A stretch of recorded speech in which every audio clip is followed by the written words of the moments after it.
Development of lightweight concrete with a polystyrene ball and a sawdust ash. Introduction.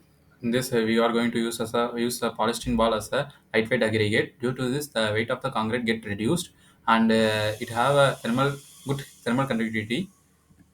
And sawdust ash. Sawdust ash. We are going to use the sawdust ash as a replacement of cement.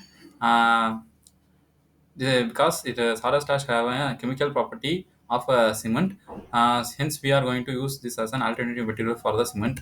Problem statement: reuse of a sawdust, lightweight concrete, using polystyrene ball and a sawdust ash.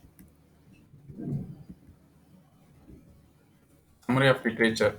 In a summary of literature, they said that in at 4% of sawdust ash replacement of cement, the strength of the concrete increased, and in a polystyrene ball, at 20%, the weight of the concrete reduced as much as possible.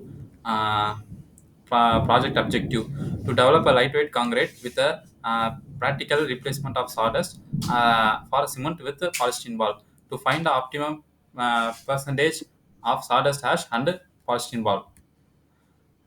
Treatment of sawdust: we in this we treat the sawdust ash in a furnace for 2 hours in 700 degrees Celsius, and then we done an XRF test. Depending upon the chemical property, we used as an alternative material for a cement. This is a test we done on a cube.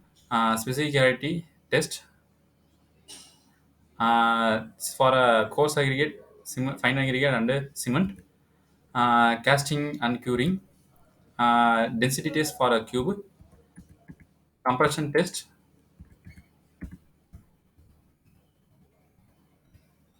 Split and set test for a cylinder. And methodology. The methodology is literature review, material collection, material test, casting of specimen, curing and testing, result and discussion, and documentation. Uh, Thank you.